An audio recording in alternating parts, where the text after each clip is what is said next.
श्रीपदालु सकले विष्णुर्नप अजत्याय तो धर्मानि दाजन् विष्णु कर्माणि पश्यते इन्द्रो यस्य कातत् विष्णु परं सदा पश्यन्ति सूर्यादिवि स्वागतति प्रासोपपन्यवे जाग्रवासा संवेद विष्णु परं पदं मा गायत्री नमः ओम भूर्भुवः श्वेतः सतुर्वरेण्यो भर्गो देवस्य धीमहि धियो यो न प्रचोदयात् सावित्र्यै नमः ओम भूर्भुवः श्वेतः सतुर्वरेण्यो भर्गो देवस्य धीमहि धियो यो न प्रचोदयात् सरस्वती नमः ओम भूर्भुवः श्वेतः सतुर्वरेण्यो भर्गो देवस्य धीमहि धियो यो न प्रचोदयात्। हाथ में थोड़ा हाथ उठाइए। सावित्रे नमः ओम भूर्भुवः स्वतः सवितुर्वरेण्यं भर्गो देवस्य धीमहि धियो यो न प्रचोदयात्।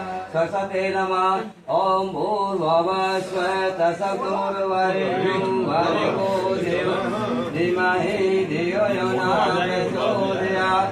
ओम सर्वमंगल मांगल्ये शिवे सर्वार्थसाधके शरण्ये गौरी नारायणी नमोस्तुते। ओम सर्वमंगल मांगल्ये शिवे सर्वार्थसाधके शरण्ये त्र्यंबके गौरी नारायणी नमोस्तुते। ओम सर्वमंगल मांगल्ये शिव सर्वार्थसाधके शरण्ये त्र्यंबके गौरी नारायणी नमोस्तुते। ओम यज्ञोपवीतं परमं पवित्रं प्रजापतिं सेजहां प्रोषत् आयुषां यज्ञं प्रतिमोद्रशव्यं यज्ञोपवीतं परमास्तुतिः। यज्ञ से अपने हामी सभी के लिए जी हाथ लगा के रखो। यहाँ की तरफ देखिए सभी कुछ मेरा यहाँ की तरफ देखिए। हाँ जी यहाँ की तरफ देखिए सभी। क्यों किसको दीवार नोट पे ओम भूर्भुवः स्वतः सवितुर्वरेण्यं भर्गो देवस्य धीमहि धियो यो न प्रचोदयात्। सावित्र्यै नमः ओम भूर्भुवः स्वतः सवितुर्वरेण्यं भर्गो देवस्य धीमहि धियो यो न प्रचोदयात्। ओम यज्ञोपवीतं परमं पवित्रं प्रजापतिं सेजहां प्रोषत् आयुषां यज्ञं प्रतिमोद्रशव्यं यज्ञोपवीतं परमस्तुतिः। यज्ञोपवीतमसि यज्ञ से अपने हामी हमारे साथ भर्गो देवस्य धीमहि धियो यो न प्रचोदयात्। ओम यज्ञोपवीतं परमं पवित्रं प्रजापतिं सेजहां प्रोषत् आयुषां यज्ञं प्रतिमोद्रशव्यं यज्ञोपवीतं परमास्तुतिः। ओम यज्ञोपवीतमसि यज्ञ से अपने हामी मुबारक जी। इधर देखो यहाँ की तरफ देखिए।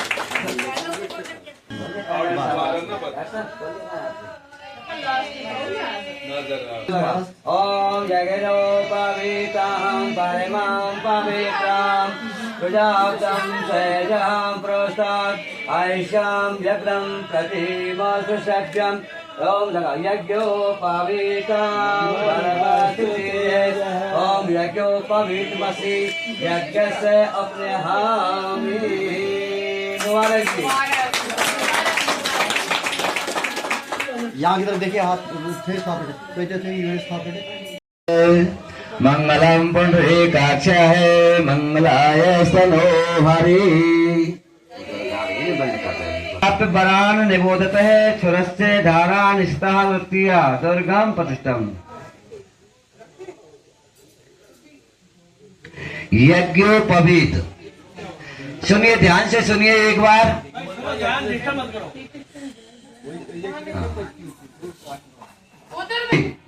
खोदी साहब सुनिए। यज्ञोपवीत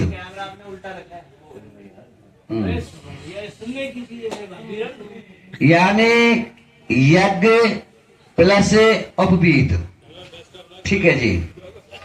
यानी यज्ञ को प्राप्त करना। अब तक आप यज्ञ करने के अधिकारी नहीं थे, यज्ञ नहीं कर सकते थे यजमान बन के।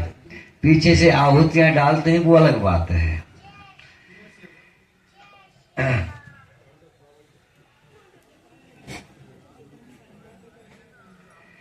और कहते हैं मेखला, मे प्लस ख प्लस ला, ठीक है।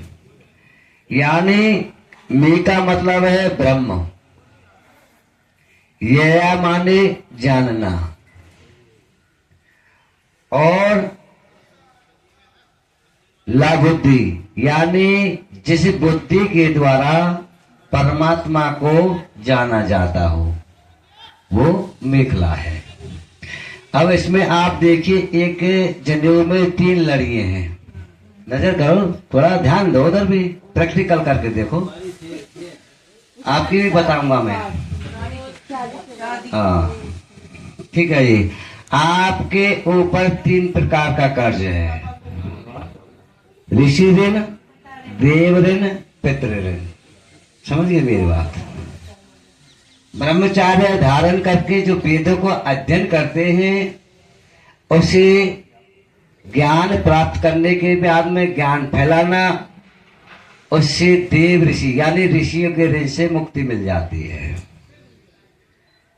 और धर्म पूर्वक गृहस्थ आश्रम का पालन करते हुए संतान उत्पत्ति करना, इससे पितरों के ऋण से मुक्ति हो जाती है। जिसने हमको पैदा किया है, हमारा भी फर्ज है कि हमें एक पुत्र या लड़की पैदा करें, क्योंकि सृष्टि की रचना को आगे बढ़ाना है। सृष्टि की रचना को आगे, ये ब्रह्मा की रचाई हुई सृष्टि है। और गृहस्थ आश्रम के बाद में बाल, प्रस्थ, युवा अवस्था, प्रौढ़ अवस्था, वृद्ध अवस्था, 4 अवस्थाएं हैं। बाल अवस्था अब रक्षित जी की निकल के गृहस्थ आश्रम की तरफ जा रही है। फिर युवा अवस्था, प्रौढ़ अवस्था, और फिर वृद्ध अवस्था यानी संन्यास आश्रम की तरफ। 60 साल के बाद में क्या है, गृहस्थ का त्याग करके, गृहस्थ में रह करके, मन को कंट्रोल करके, बच्चों पे सारा खर्चा छोड़ करके भजन और भगवान की सेवा में, देश की सेवा में जो लग जाता है, वो देव ऋण से मुक्त हो जाता है। समझ गए मेरे? समझ रहे हो ना? ये सारे समझे पर आप समझो। अरे पंडित जी ने ऐसे ऐसे किया था ना, हाथ पकड़ के दोनों का, मामा बरते थे हृदय में ददामी। गुरु जी ने कहा है कि मैं आपके हृदय को मेरे हृदय में धारण करता हूँ। मन मम चित्तम अनुचित्तम, ऐसे आपके मन को मेरे अंदर मन में लेता हूँ। मम वाचम एक माना जुष्पम, और मेरी और आपकी दोनों की एक बात होनी चाहिए। कभी गुरु कुछ बोल रहा है, शिष्य कुछ बोल रहा है, तो वो आगे नहीं चलता। समझ गए जी? इसके बाद में आपको हमने डंडा दिया था, दंड धारण करना। ये किस लिए किया जाता है? पहले समय में जंगलों में गुरुकुल हुआ करते थे, हिंसक जानवर हुआ करते थे, नदी नाले भी हुआ करते थे, और गृहस्थ आश्रम गुरुकुल को चलाने के लिए भिक्षावृत्ति के लिए जाना पड़ता था। तो क्या है, एक तो जंगल में जो हिंसक जानवर है उनसे आत्मरक्षा के लिए दंड मदद करता है। अगर कोई नदी आ गई सामने तो उसकी गहराई का पहले डंडी से पता करें गहरी कितनी है, तब पैर रखिए आगे। समझ गए? तो ये 2 कारणों के लिए दंड धारण किया जाता है। संग में देव विप्रा अजयतम, भिक्षा करना। अभी आपने मासी जी से भिक्षा मांगी, समझ गए? इसका मतलब है कि अपने अंदर के अहंकार को नष्ट करना। चाहे आप कितने बड़े भी आदमी, कितने बड़े आदमी हैं, परमार्थ के लिए, यज्ञों के लिए, मंदिरों के लिए जन सेवा के लिए अगर आपको भिक्षा मांगनी पड़ती है तो उसमें कोई भी आलस शर्म नहीं करनी चाहिए कि मैं बड़े घर का बच्चा हूँ, मैं कैसे भिक्षा मांगूं। ठीक है। संदीपन गुरु जी के पास में भगवान कृष्ण सुदामा दोनों पढ़ते थे। सुदामा गरीब घर से थे, कृष्ण भगवान थे, परंतु दोनों भिक्षा मांगने जाते थे, कोई बड़ा नहीं कोई छोटा नहीं, देश की सेवा के लिए। कोपिन, अभी आपको लंगूर धारण कराया था। कोपिन का अर्थ है कि ब्रह्मचारी को अपने तेज पर कंट्रोल रखना।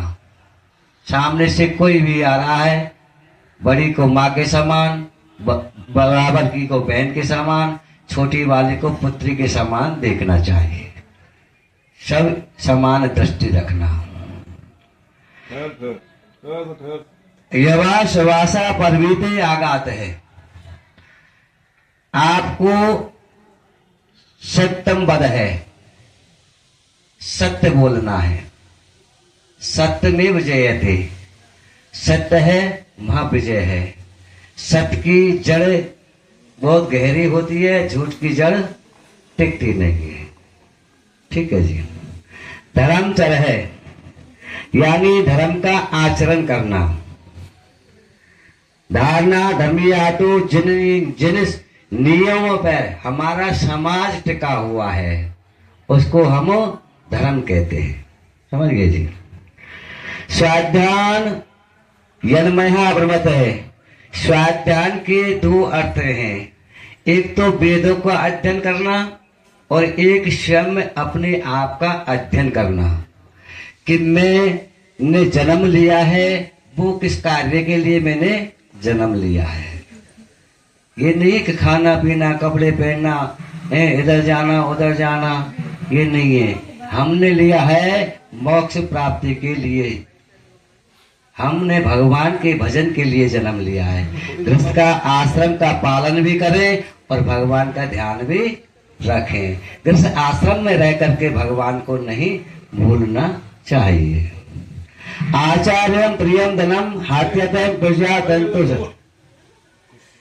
आचार्य गुरु जो होता है उसको धन प्यारा होता है। समझ गए मेरी बात। अभी भिक्षा मांगी, मुझे बड़ा सुंदर लगा, मेरी जेब में आएगा ना, इसलिए। इससे क्या है कि गुरुकुल चलते हैं। अब गुरुकुल नहीं है, परंतु मेरा परिवार जो पल रहा है आपके पैसों से पल रहा है। समझ गई मेरी बात। इसलिए धन प्रिय है गुरु जी के लिए। सत्यान प्रविदितम धर्महान अपद्यतम। और सत्य जहां पर है, जहां पर धर्म है, वहां पर प्रमाद नहीं करना, आलस नहीं करना। धर्म के लिए जान भी हाजिर होनी चाहिए। ठीक है जी। उसमें कोई आलस वह नहीं करना।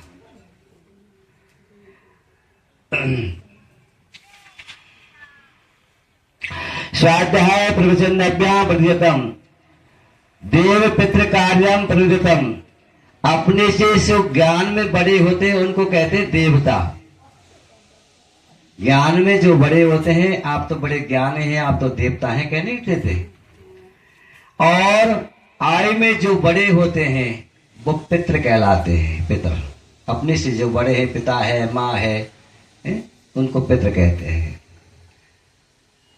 ऐसो के कहे को नहीं टालना, उसमें कोई आलस, वो कोई वचन प्रवचन कर रहे हैं, आपको सलाह दे रहे हैं, उसमें किसी प्रकार का मतभेद द्वंद्व नहीं करना कि मुझे मेरे पिताजी गलत शिक्षा दे रहे हैं, ऐसा नहीं सोचना।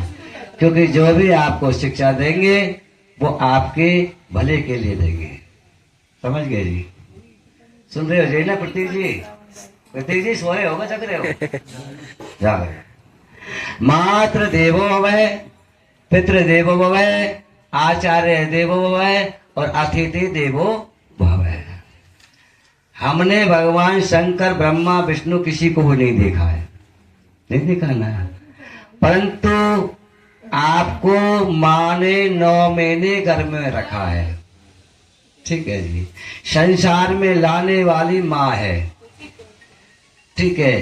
पेट में रखा, आपको बड़े कष्ट पाए, फिर आपका जन्म हुआ, वो सूखे में आप सबको सुलाया, गीले में खुद सोई, फिर आपको चलना सिखाया, बैठना सिखाया, खाना पीना सिखाया। तो ये पहली गुरु है। पितृदेवो भव है, ये ब्रह्मा का काम माँ ने किया, यही ब्रह्मा है। अब जब बड़े हो गए, जब माँ ने पिताजी को पकड़ा दी, इसको थोड़ा जरा बाहर खिला के लाओ, घुमा के लाओ, है? हाँ बताइए। फिर पिताजी ने घुमाया, आपके वस्त्र आदि की व्यवस्था की, फिर आगे पढ़ाई लिखाई की व्यवस्था की, फिर नौकरी की व्यवस्था की। तो इन्होंने क्या है कि विष्णु का कार्य किया है। तो ब्रह्मा और विष्णु माँ और बाप है। समझ गए जी? समझ रहे? आचार्य देवो भव है, हमारे जैसे या गुरुकुल में या स्कूल में जो पढ़ाने वाले टीचर होते हैं वो तीसरे नंबर के हैं। और अतिथि देवो भव है, यानी बिना अतिथि का कोई आपके घर पे आ जाए तो उसका भी मान सम्मान करना, क्योंकि भगवान का भरोसा नहीं होता वो किस रूप में, किस समय, किस स्थान पर आपके पास आ जाए। इसलिए सबका मान सम्मान करना।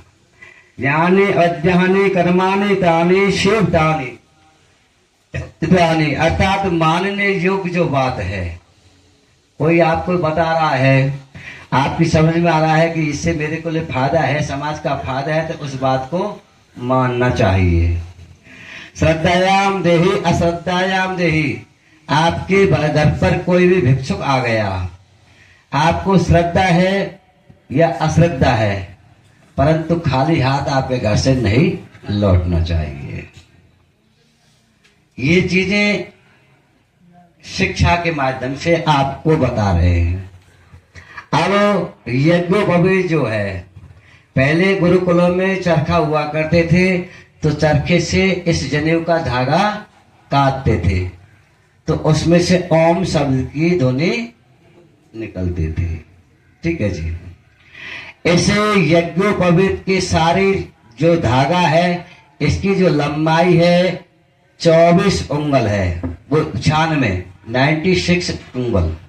ऐसे गायत्री मंत्र के जो अक्षर हैं 24 हैं। ओम भूर्भुवः स्वः तत्सवितुर्वरेण्यं भर्गो देवस्य धीमहि धियो यो न।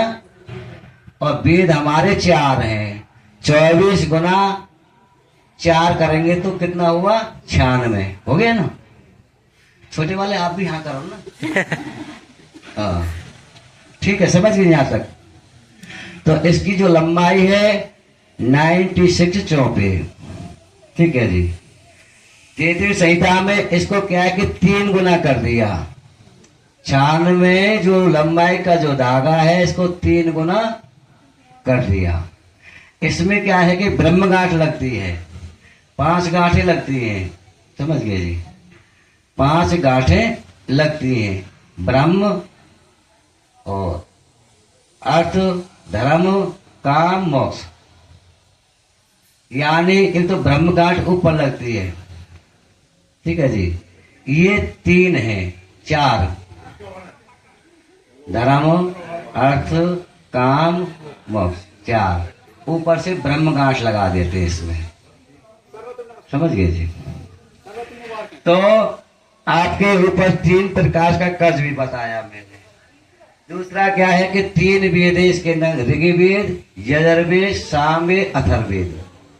3 लड़ियों में एक में 3 लोक भू भुव स्वः, यानी तीनों लोक इस यज्ञोपवीत तीनों लड़ियों के अंदर विराजमान है। ठीक है जी। भू भुव स्वः। और 3 क्या है? माता, पिता और आचार्य।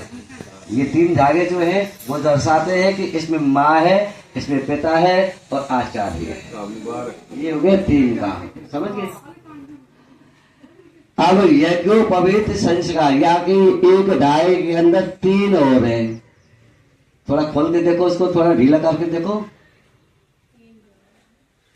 इसमें 3 और हैं, एक में 3 और है। जैसे 3 है, 3 में 1 और। ये हो गए 9 धागे, है ना। इसमें हो गए 3 हो गए 9 का मतलब क्या है कि दुकान, नाक, मुख, समझ गए, और 2 आंखें, सात गुदा और लिंग, 9 द्वार, 9 धागों का ये प्रतीक है, ये शरीर रूपी है। पहले धागे में ओंकार, इसमें ब्रह्म का आभास कराता है, इसमें ब्रह्म है। दूसरा अग्नि, इसमें जो है अग्नि है, तेज है, समझ गए जी, तेज है। और तीसरे में अनंत, अनंत का मतलब है धैर्य को धारण करना, एकदम आप गुस्से में नहीं होना। दूसरा चौथमा है चंद्रमा, आपको शीतल धारण, चंद्रमा की तरह शीतल रहना है। अगर कोई भी गुस्सा करे तो एक बार उसे करना है। पांचवा है पितृगण, स्नेह, सबसे प्यार करना। छठवा है प्रजापति, सातवां है वायु, अपने शरीर का स्वच्छता का ध्यान रखना। आठवां है सूर्य, प्रताप, शक्तिशाली बनना, सूर्य के समान। और 9वें धागे में है सम देवता, यानी समान दृष्टि से सबको समान देखना।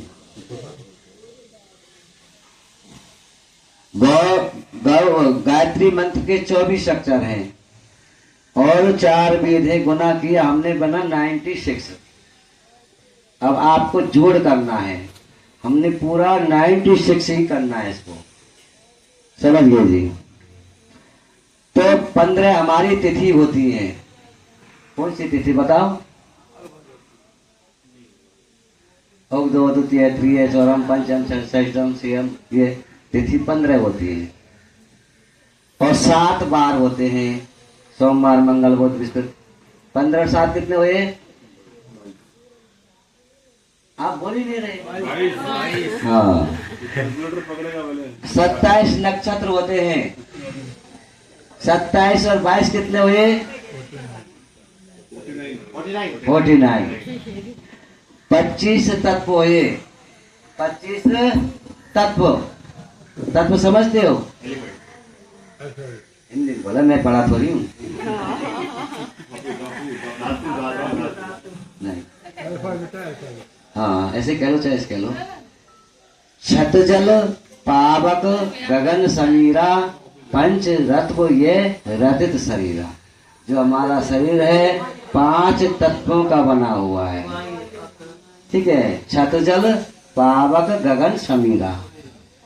अब 5 में जैसे अग्नि है, उसमें 5 तत्व और है। वायु है, उसमें 5 तत्व और है। जल है, उसमें 5 तत्व और है। समझ गए? जो आप सुन रहे हैं, मैं बोल रहा हूँ, वो कहाँ से आ रही है? आकाश के द्वारा ये आवाज आ रही है। ये आकाश के द्वारा आवाज आ रही है।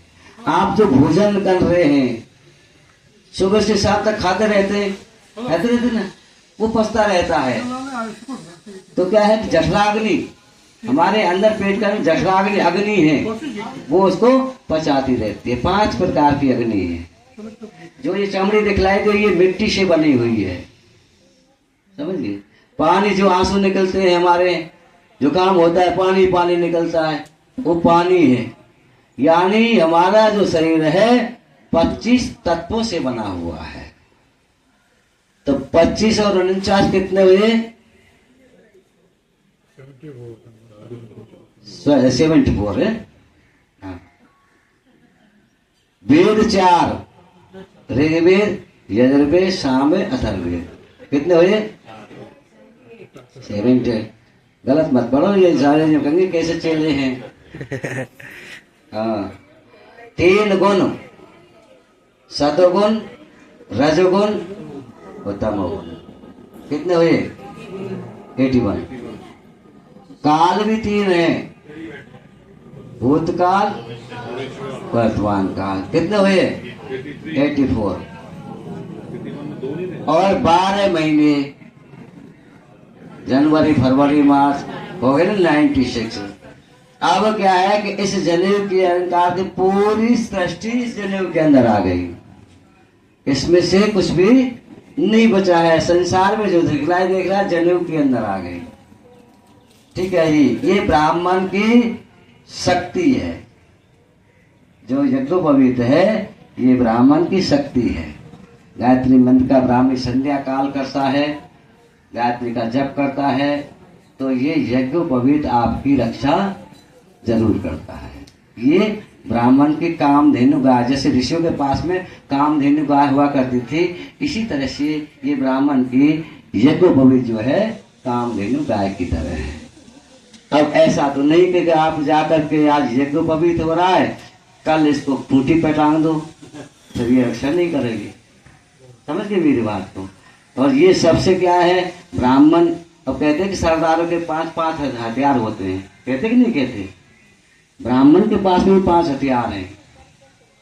जनेऊ हो गया, चोटी हो गई, टीका हो गया, है ये अस्त्र हैं 5, और वस्त्र हो गए। आपने पता है वो धोती पहनते थे पहले तो ब्राह्मण, किसी की हिम्मत नहीं सामने से आपके से निकल जाए नमस्कार किए।